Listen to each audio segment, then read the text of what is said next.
ஒரு 3 to 4 நாள் பண்ணாலே போதும். உங்க காது ரொம்ப ஹெல்த்தியா இருக்கும்.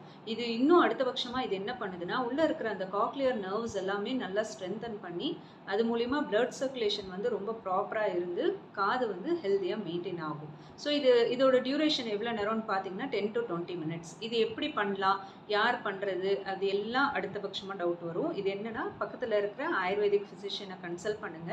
அவங்க இந்த கர்ணதூபனம் பற்றி இன்னும் டீட்டெயிலாக கூட உங்களுக்கு சொல்லி அது எப்படி பண்ணணும் என்னன்றதெல்லாம் சொல்லுவாங்க. ஏன்னா இது வந்து ஒரு மெடிக்கேட்டட் ப்ரிப்பரேஷன். அது ஒரு மெடிக்கேட்டிவ் பவுடரை வச்சு இது ப்ராப்பராக வட்டின்னு ஒன்று ப்ரிப்பேர் பண்ணுவோம். அதுக்கப்புறம் தான் வந்து இந்த ப்ரொசீஜர்லாம் ஸ்டார்ட் ஆகும்.